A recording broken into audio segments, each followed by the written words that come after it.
Thank you so much, Oran. That was really interesting. Are you happy to take a few questions?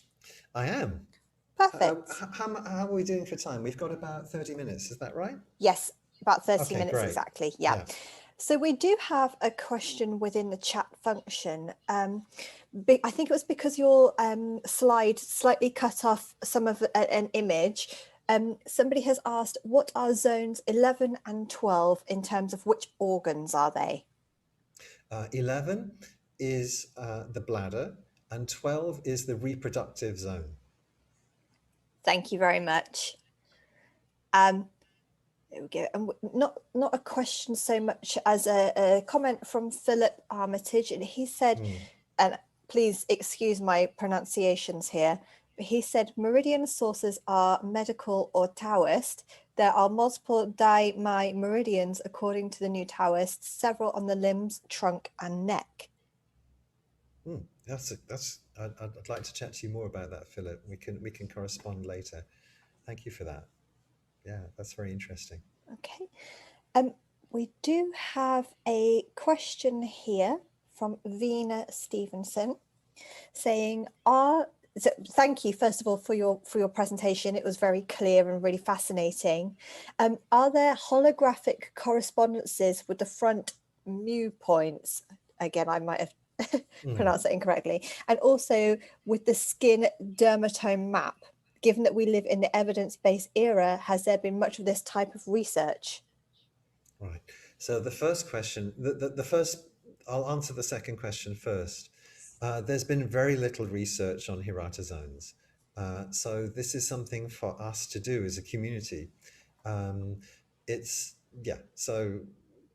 Manika obviously was a medical doctor and very enthusiastic about it and adapted these things very much. But for all this stuff, we need to go back and start researching. As I was researching them, I found that there was a lot of discrepancy in the actual where the mappings are. For example, early Hirata would say one thing, later Hirata would say another thing. His biographer Kume would say another thing, and Manika's mappings, for the most part, fitted them, but there were variations. So I've tried to kind of thread this as I've done the research, particularly keeping it consistent with the landmarks that have been developed by Dr. Tan, which I found work very well. So, for example, the navel and L2 being mirror images of each other. So I think that there is some correspondence on the torso with dermatome mappings, but for as far as the legs and the arms are concerned, we need to research them and to test and prove them for ourselves. I think it's a really good question. And the last part of that question was, are there any correspondences with the front mu points? So Ren 12 is another landmark that's very useful because above it is the spleen zone and below it is the stomach zone. So that's one correspondence. Thank you for that question. Thank you very much. We've had another question here from Boris Beckers. Can you use the zones as a diagnostic tool? Means finding in the zones give you a hint to the show. Okay. So Boris, you're talking in terms of Toyohari. I think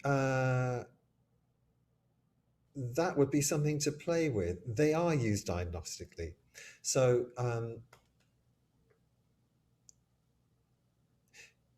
very often not just in Toyohari, but also in TCM, we get stuck for a diagnosis. Like in Toyohari in particular, we say, oh, this is a lung show, or is it a kidney show? And we can't decide which, or is it a spleen show?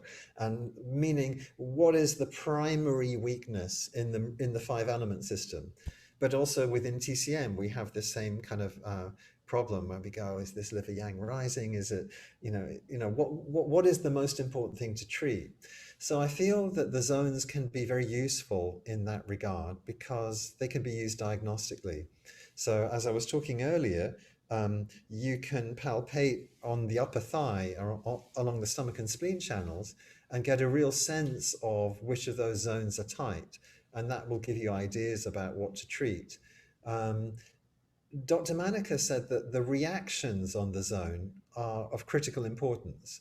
So particularly where a channel will go across a zone, then if you palpate along there, that will really give you an indication of whether or not to treat. So Boris, in answer to your question, there are practitioners in Japan who use the zones diagnostically. I use them diagnostically all the time because I always palpate the arms and the legs. Just it's the first thing I do. And that gives me a sense of where there's tightness. And when I start to notice those things, that starts to point me in a certain direction and a certain line of questioning as well. There's been no research yet to see how we could integrate that with Toyohari, but you know, there's lots of time for us to do that. So thank you. Thank you. Next question. Thank you, Oran. I have a question here from Marek. Would you include the 6 division pairings as a way of looking at the relationship between different zones? Also, do acute or chronic symptoms show up more on arms or legs? Again, I'll answer the second one first. This is the one I remember. I can't tell you yet whether things show up, where things show up for acute and chronic. My experience is not long enough. I think that's a very interesting question. Yeah, so I think it might be that acute things show up on the neck more, but that's just, I can't say that definitively. But when I palpate around the neck, sometimes I notice things manifest very quickly.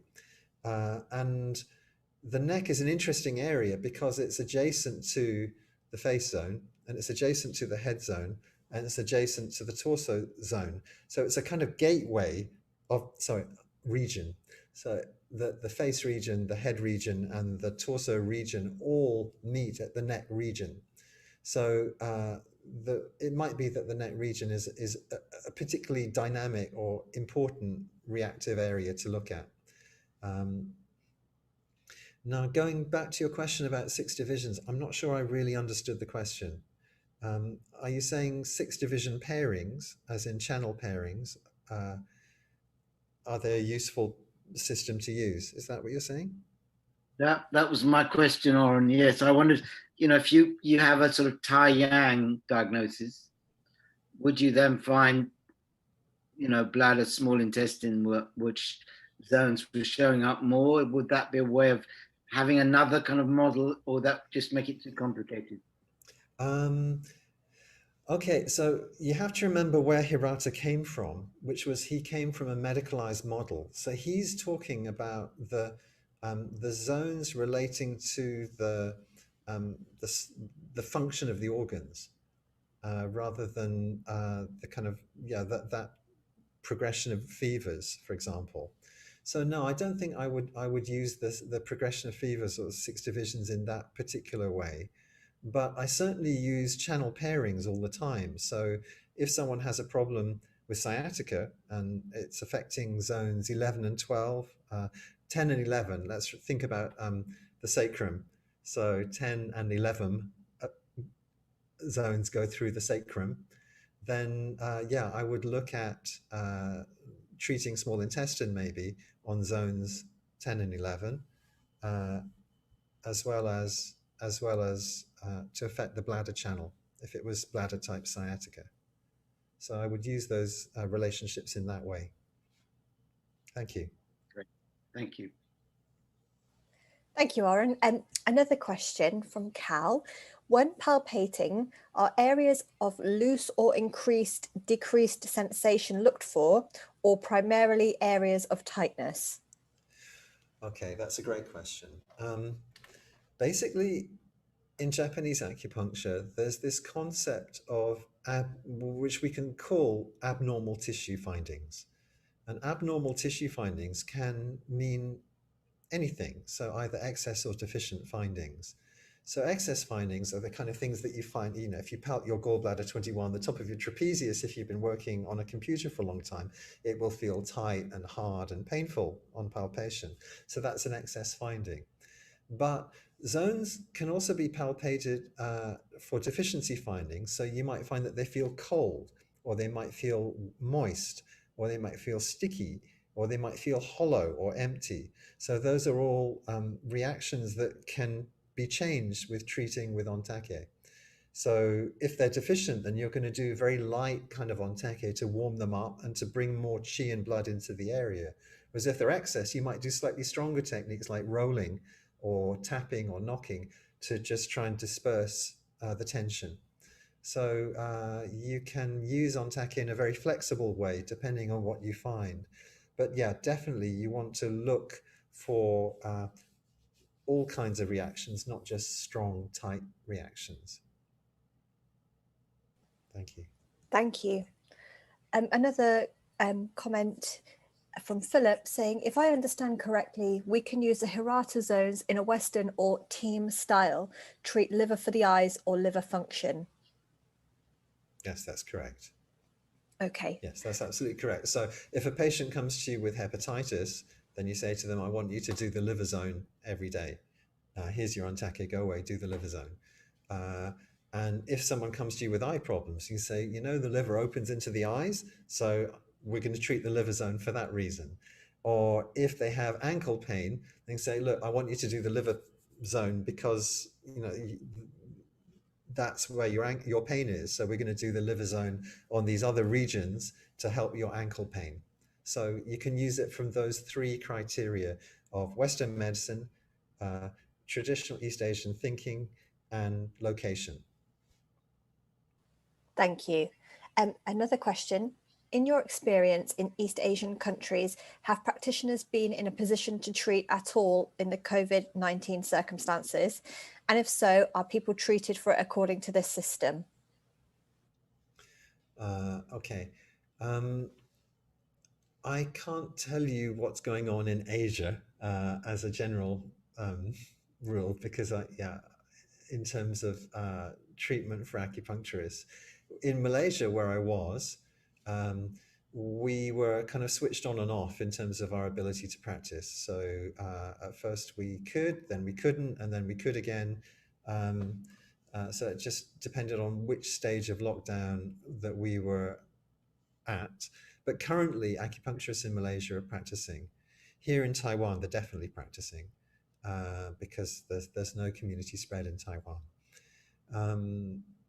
In Japan, I don't know what the restrictions were for practitioners, so I can't answer that. But they have had extensive lockdowns, and I don't know. There's only a very small proportion of people who are doing Hirata type therapy in Japan. So it's not like it's a huge, big movement in Japan. It's almost like a lost art. So the equipment to do Hirata, those heated rollers retail at something like $900 per set. So that's not practical. So that's why I think that not really in keeping with Hirata's vision of making this a people's medicine. That's why ontake is so great, because it just costs, pennies. You can go out and make your own ontake from a garden center. Thank you. Thank you. Catherine asks, where can we buy the bamboo and moxa? You can buy them from JCM bookstore. So from the JCM Balance store. If you're in Europe, you should be able to get them from there.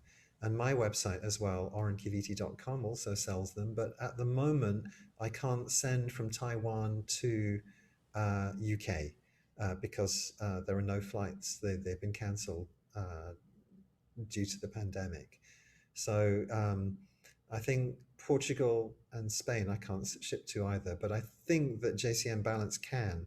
I was talking to Jim, who runs the shop. He was saying he's having a lot of problems shipping stuff to Europe. So yeah, basically if you're in the UK, you're good. Just order from here. And if you're in Europe, if you're lucky, you'll be able to get it from JCM Balance or from my own website, orankivity.com.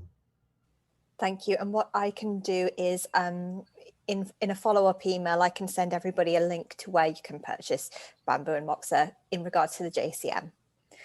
Right. Another question for you, Oran. Do vaccination scars on the arm have an impact on the zone or other scars elsewhere?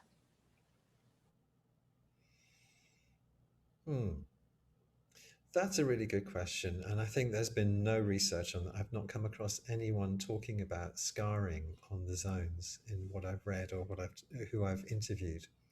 I think the general thinking about scars is to look at them as whether they are active or not active. So very often with C-section scars, they heal up really well, and you know there's nothing going on there. So they become pink and soft and loose on palpation. But with some scars, it's like there's a worm underneath them. It's like you feel like an excess when you palpate, or there's discoloration, like purple or redness, and that's another sign of a reaction in a zone. So I think, as far as scars are concerned, from my own experience, I would just look at the scar to see whether it's active or not. If it's active, it will be discolored, raised, tender, itchy, or there'll be some numbness all around there. So that means the scar hasn't healed up. And then I would treat it. And if it's in a zone, then I think definitely then that's going to have a systemic effect. But if the scar is kind of really looking good and feeling normal, then I don't think it would be significant. That's my opinion, but I haven't seen any research. Thank you. Thank you. Thank you very much. Hi, yeah, I'm trying, but I'm having trouble getting my camera back on. I don't know why. I just wanted to clarify that with the zones, the area that you're going to treat, because there are multiple repeats of the zones, it's going to be by the tissue that's sensitive. It's going to be basically, it is palpation based. Is that correct? That's correct, yeah. Hirata had various rules about some rules about left and right. There you go, yeah. So, for example, what he would say is that if there is severe pathology going on in the torso region, so someone has hepatitis, for example, and there's a lot of pain and inflammation, then you should treat on the opposite side, on the torso. But as far as the arms and legs are concerned, he didn't talk about left and right. Manica does talk a little bit more about left and right, and I think in contemporary or complex HZT, I would talk a lot about left and right, just trying to use polarities of opposites. So if there's a problem on the right, then use the left. If there's a problem on the front, use the back. If there's a problem on the lower part of the body, use the upper zones or the upper regions. So those kind of selection principles. But yeah, in going back to your question, it's not a question just of saying, okay, I want to treat zone 6, so I'm going to do zone 6 on every single region. You just kind of look around at the zone 6s and see if they want treating. And your hands will tell you pretty quickly if there's a left-right imbalance on zone 6, or if there's a left-right imbalance. You know, you might want to treat the face, or you might not want to treat the face. So the head zone is an area that I like to treat quite often. The arms and legs, definitely. The torso, very much. The neck, from time to time. And the face, not so often. So that's kind of how I distinguish it. Thank you. Thank you. Oran, is there any way for people to contact you? We have a question in the chat function saying that somebody would like to get in contact with you. Is there a way they can perhaps sign up to a newsletter or a website to contact you or anything like that? Yeah, by all means. Maybe you could type my URL into the chat, or Bill, can you do that? Orankivity.com. And if you just go to orankivity.com into the chat. Yeah. Or Charlene? Yes, I'm doing it now. Oh, okay. Charlene's typing it into the thing. So if you go to that's my landing page, and then there should be a sign up link there for you to sign up, and then you can get the newsletter, and I'll send out information about talks and different things to do with Ontake. So I think it's Moxa in Motion newsletter. Okay. Yeah, Thank you. that's a great question. Thank you. Another question here for you. What size of bamboo would you advise to start with? The standard size. So there are 3 sizes of bamboo. There's like mini bamboo, and then there's the standard one, and there's the what are called super Ontake. So the most useful one for you to use is the one that's kind of the kind of Model T Ford, which is the medium size, and that's pretty much good for everything. Now, there are different advantages. Let me just go back to the screen share and the PowerPoint, and I think I had an image of the bamboo in one of the recent slides.